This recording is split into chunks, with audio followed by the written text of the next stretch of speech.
Jocelyn, welcome back into the back room. Thanks for having me. It's always fun to be here. Thanks, Andy.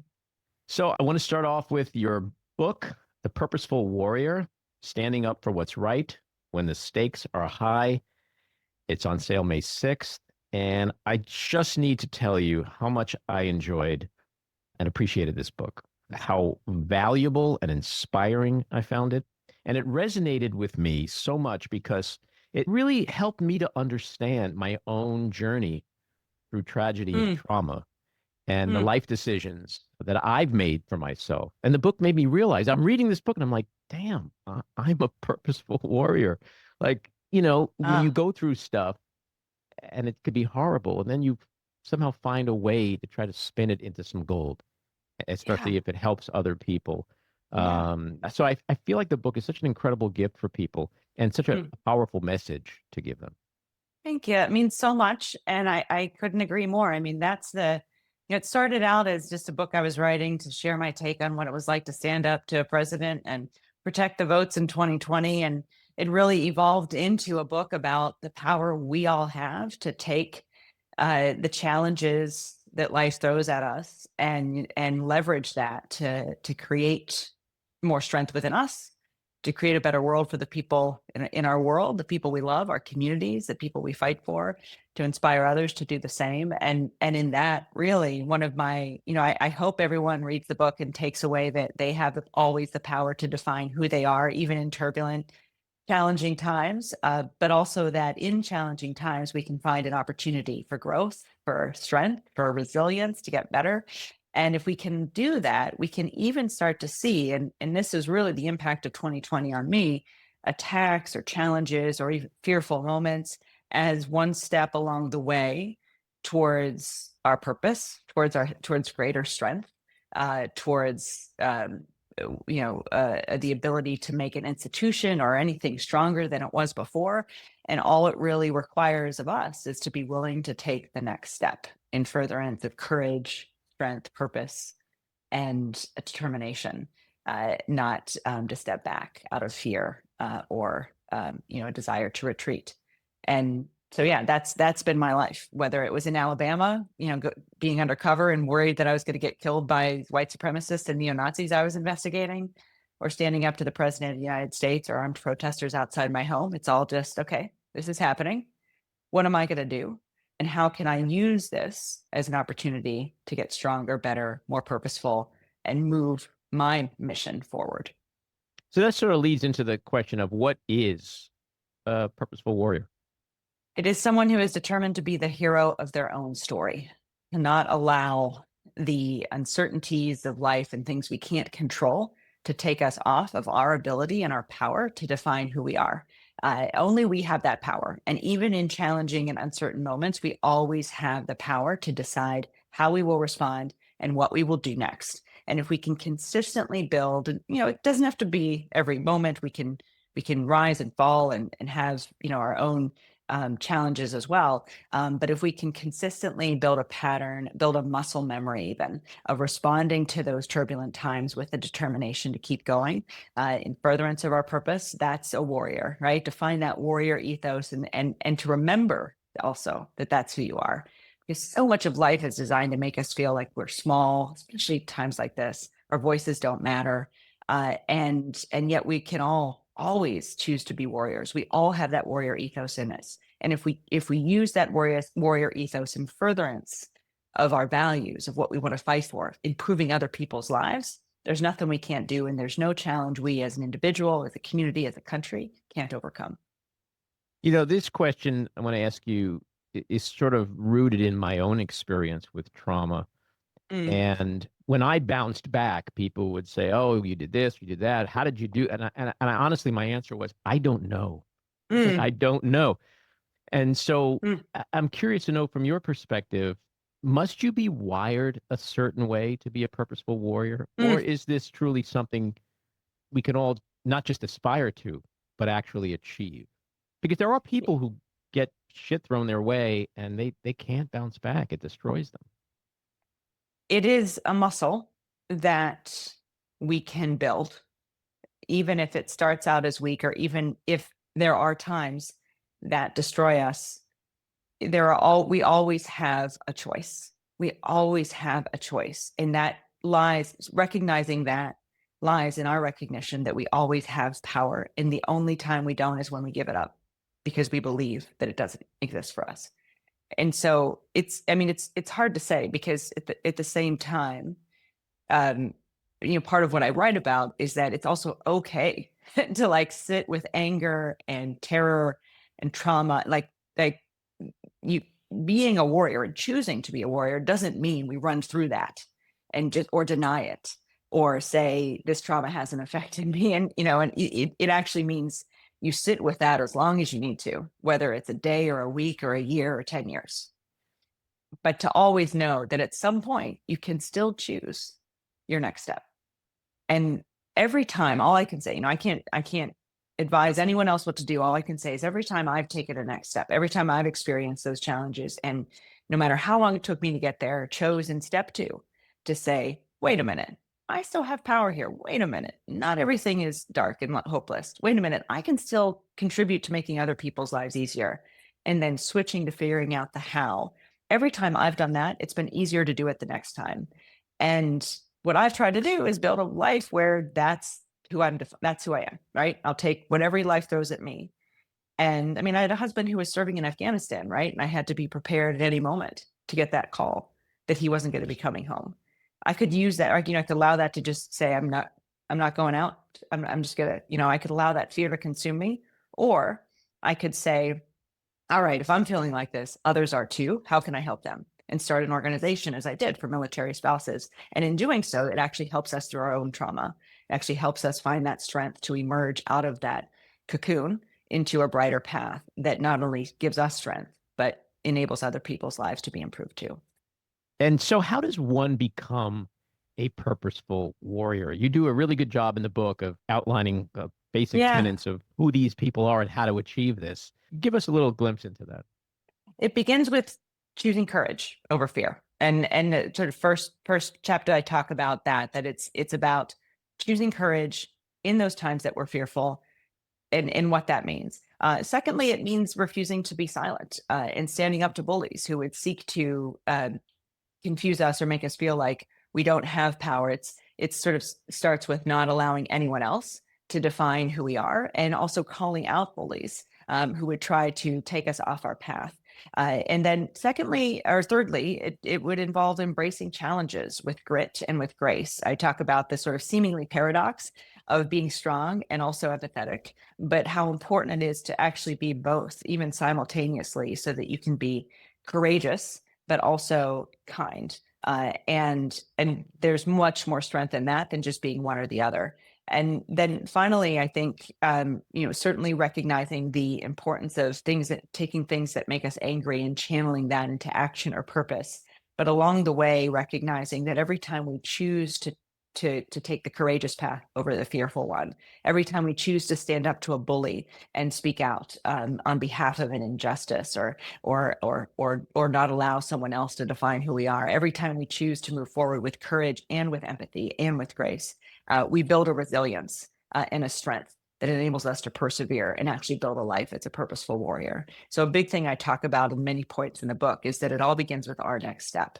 And if we can take that step as individuals and then help others take that step too, we can build a community of purposeful warriors that can truly achieve anything. And there's so many stories throughout history that that's exactly when we all have come together with that warrior spirit as a community, as a country.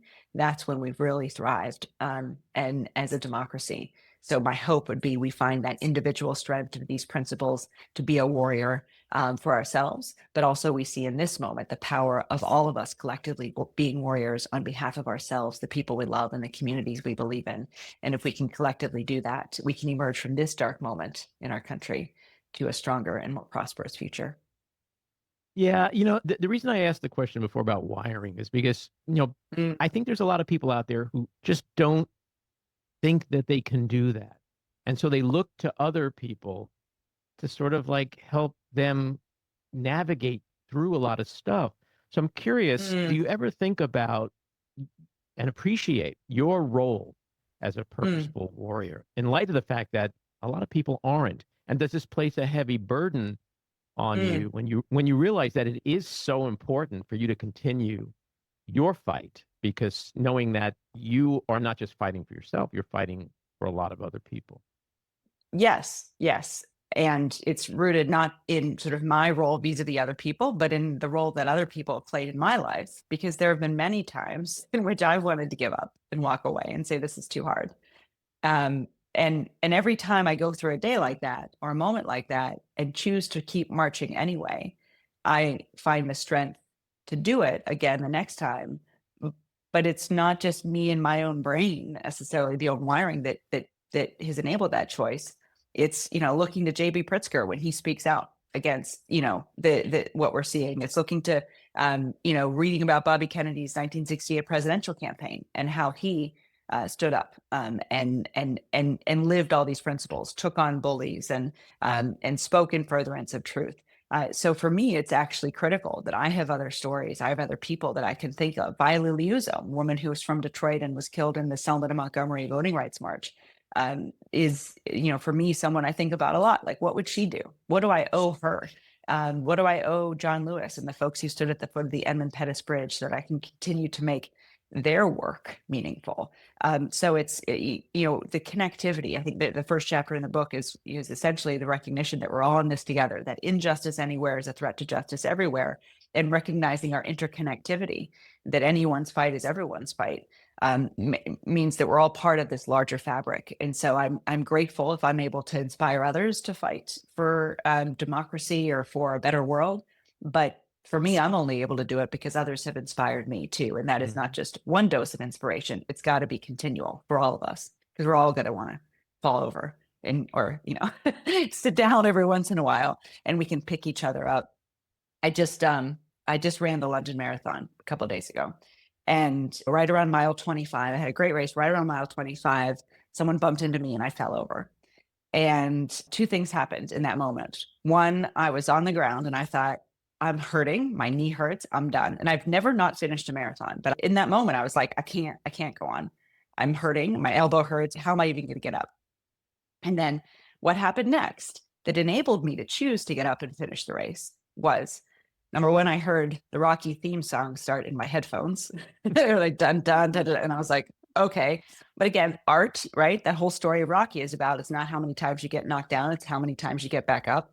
And then secondly, 5 people came up to me, reached out their hand, and one even came up behind me and brought me up. And I, stood up back on my feet and then started running again. So that story, and that's why I love running, because it can be a metaphor for life. But that story was a reminder that I needed in this moment, even that, yeah, we're going to get knocked down to reasons that we can't control. And it's all about what we choose to do next. And whether it's other people or art or our own strength, we can build a life that enables us to choose to keep moving forward anyway, every time we get knocked down.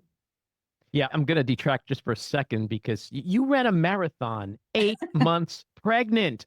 I did. I sitting here, I am just like, oh my God, how did you do that? Because maybe this is why women are the stronger, better species, but I still cannot fathom how you did that. One step at a time. I didn't. The other thing I found, I've run now close to 40 marathons. Every time I've run a marathon, I finished, but every time I start not believing I can finish, no matter what. And so when I ran the marathon in Boston, when I was 8 months pregnant, I did not believe for a minute that I was going to finish it. And every time, and again, this is metaphor for life. We don't necessarily start out on a journey saying, I'm going to win, I'm going to achieve this. We start out on a journey because that next step is the right thing to do. And for me, taking that first step was the right thing to do, because I wanted to be able to show others that you didn't have to just give up. You could still try. Even if there was no one who'd come before you who'd done it, we can still demonstrate that what seems impossible can be possible. And you do it smartly. And in this case, with the doctor's advice and training along the way, and with a husband who was on a bike next to me the whole time, ready to call the doctor if I needed it. I did it smartly, but I just did it one step at a time. And every time I achieved a mile, I was like, I have run 2 miles of the Boston Marathon 8 months pregnant. That's awesome. No matter what happens next, I can always say that I did that. And so it was that mindset as well. Then when I got to the halfway point, I was like, I've run the half, I've run half, I'm good. I'll keep running, but I'm good. And then I saw the Citgo sign, which is the quintessential end of the race. And I was like, okay, let's go.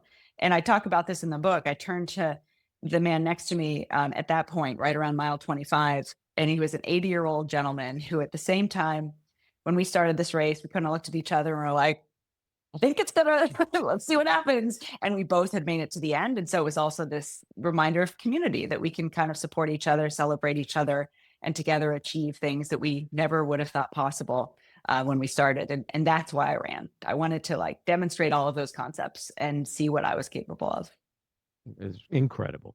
So you're a politician, but this is not a political book per se. Mm-mm. It's so much more than that. It's really about your life and the experiences, one of which you just shared, which has both incredible highs and incredible lows, and how you've navigated through all of that. But you mentioned something a little before about the times we're living in right now. And like, this book is just so timely. Your message is so timely. I mean, again, I started out writing this because in the aftermath of 2020, we had endured so much, and I just wanted to tell the story. And then over the years, as I tried to figure out how, more stuff kept happening.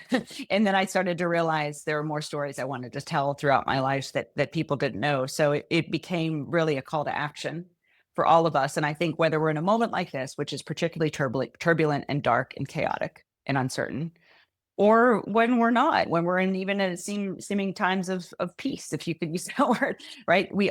There's always going to be things that happen to us. You get tripped and fall at the end of a marathon. Like there's always going to be things out of our control that happen to kind of to take us off our course.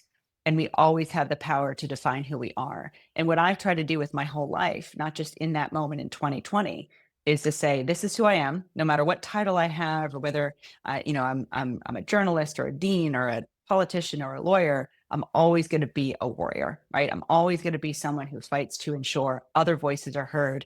Everyone recognizes their own power.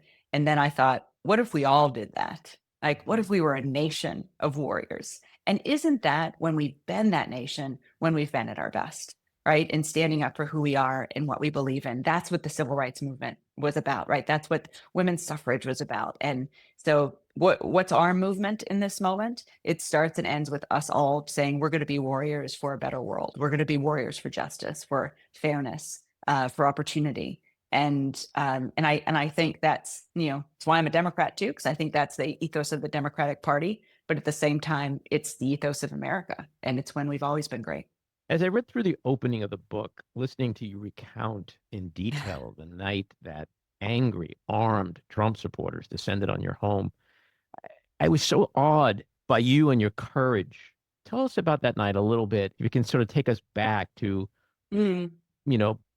Once you realized what was happening and how you thought it might go. Yeah, it was really scary. I mean, I start with the phone call, which I would remember exactly where I was. I was on the phone with Dana Nessel, and we had just heard from Michigan State Police at around 8 o'clock that night that a female elected official was going to see people protesting outside her home. And we got on the phone and we were like, well, who's it going to be? Is it going to be you or me? Right. And then you started to hear the noises outside my home. And it wasn't until that moment, but I was like, it's me. It's good. It's me. And I'll never forget. I mean, that was really a bonding point for Dana and I, in which she was on the phone with me the entire time. Like, what do you need? Making calls, calling law enforcement, saying, where are you? It took 45 minutes from when those folks showed up out to my house at 9 o'clock for any police officer to get to my home.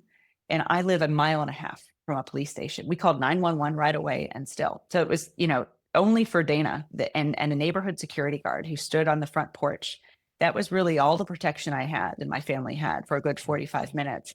And so that was scary, right? That's that fear, right? That's that. And at the same time, I'm a mom at that point of a 4-year-old son who's, we're decorating the Christmas tree that night and watching how the Grinch stole Christmas. And so I also know, I have to interface with him in a way that keeps him calm and feeling safe and secure. So we just calmly brought him upstairs, started running the bathwater loudly to drown out the shouts into the bullhorns that could be heard.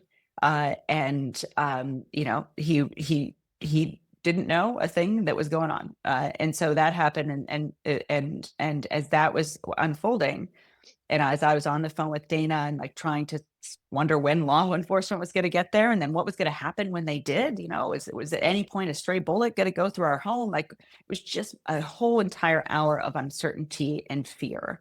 And then I had a moment close to the end of that time where I thought and realized these folks aren't protesting me. They're not here because they want to kill me. They are here because they don't like the will of the people. They are protesting democracy. They are protesting the promise that the will of the people is who chooses the president. And I will stand guard over that promise every day of my life, no matter what it takes. And I found strength in that connection to what the fight really was. And out of that, was able to find kind of a way out of the fear and a way to be courageous. And ultimately, as soon as the police came, close to 10 o'clock, people dispersed. We did a debrief with the police afterwards and set up security provisions in my home so it doesn't happen again. It has happened again. We've been swatted many times. We've had bomb threats and all the rest. But every time it's happened, I more quickly than ever go back to okay, this is what they're protesting, and I will fight to defend our democracy every step of the way. Hmm. There's so many critical life lessons and words of inspiration in this book. No spoilers here because we want folks to buy the book. But I'd love to just throw out a couple of things and have you quickly explain them. For example, purposeful rage. Yeah. It can be really easy for anger to knock us off our course, and rage can do that in a way that would enable us to miss an opportunity to do good with that rage. And I talk about after 9/11, my husband chose to go into the military and serve because he was so angry and upset and wanted to do something about it. And his purpose in that point was trying to save other young men who were choosing to fight and women choosing to fight in combat to bring them home safe and to keep them from getting killed as a medic and as a combat soldier as he served. So he was able to find, and I think we all can find ways to allow rage that we're feeling at any point and make it useful in a way that furthers our own purpose or helps others or finds something productive to come out of it. It doesn't have to happen instantly. I think it's important to sit in that rage, but it's also helpful for our purpose if we find a way out of it through a focus on what we can do better as a result of the trauma that may have led to the rage or the challenge that provoked it to begin with. And this is my favorite because I think it's brilliant. Personal board of directors. Yeah. Yeah. I think, so much of being able to make that individual choice to be a warrior requires us to be surrounded with things that will inspire us and remind us of our mission along the way, whether it's those folks who reach their hand up and pull you up off the street when you fall down in a marathon, or music or art that reminds you of who you are. To me, the through line is who's going to help you stay focused on your mission and what do you need to surround yourself with? Because so many things that you can surround yourself with inadvertently would steer you off that course. You can purposefully, intentionally say, I want these 5 people to be on my personal board of directors. And they may not always agree with me. They may and should push back at times. But just like a board of directors of a nonprofit or a business, their goal is to help you stay focused on your mission with all of life's chaos and confusion and distractions conspiring to take you off of it. And so it's been critical for me to build that. It was advice that I actually got from a Harvard Law School professor when I was in law school. And she said, you're going to go through life as a lawyer, and people are going to want to use your power as a lawyer to further sometimes even injustice. And you have to surround yourself with a board of directors yourself that's going to help you stay focused on using your law degree to do good. So you're now running to be Michigan's next governor. So much of the political discourse right now focuses on national issues and concerns and fears. Talk about the critical importance of statewide and local politics and governing.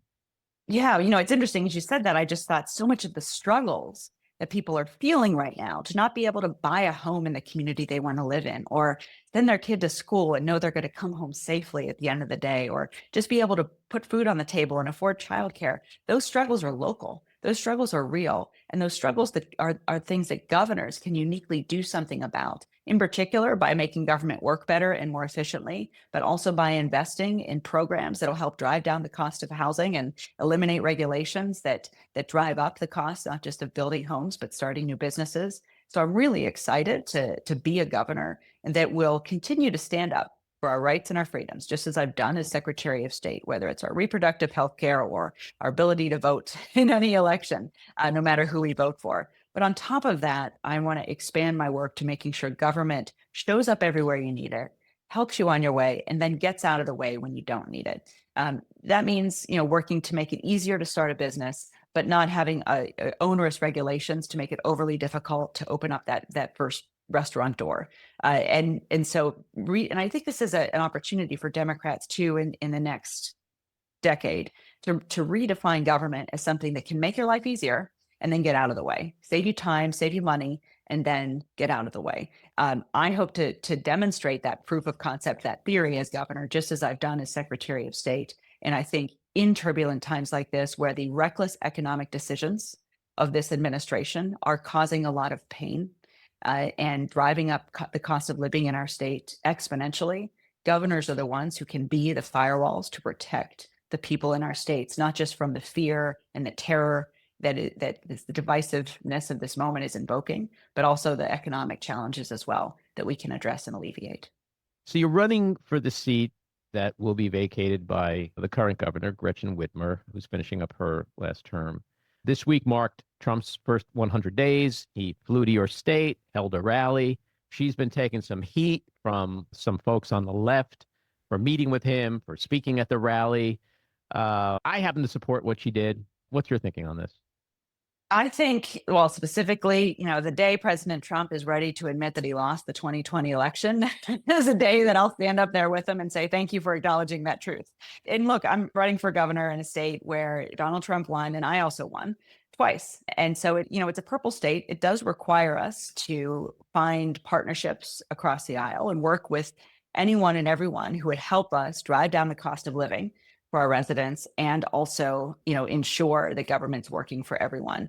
But that's not what the last 100 days has been like in Michigan under this administration. And I think it's critical for governors to talk about that, to talk about the pain and the struggle that our residents are feeling and show up for them, not necessarily to further any partisan or political goal, but to simply demonstrate that I'm on your side and my job is to make your life easier. It's also interesting because, I'm a military spouse.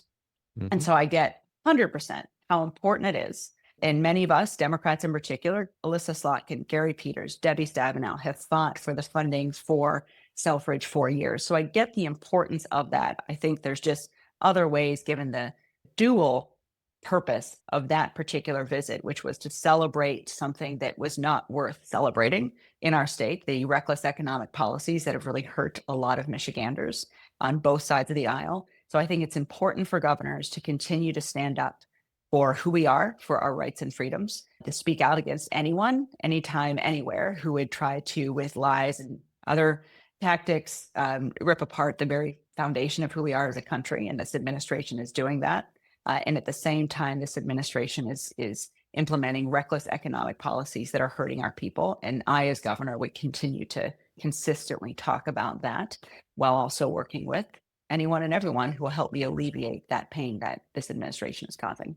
Yeah, it's a complicated situation that I think governors today find themselves in because on the one hand, you want to call out this tyranny that we're experiencing. On the other hand, you have a job to do to protect and defend your constituents, the citizens of your state, and trying to get things done. And it's like, I don't know. To me, it's like you're damned if you do, damned if you don't. No, I hear you. I just don't think when it comes to defending our democracy in a moment like this, there's any other path other than to stand and defend and speak out against anyone who would try to make people afraid to vote, fearful of losing their rights, fearful, So I think there has to be a consistent message that until the attacks on democracy and our Constitution and our rule of law cease, governors have to continue to call out this administration for what they're doing to the foundation of who we are as a nation.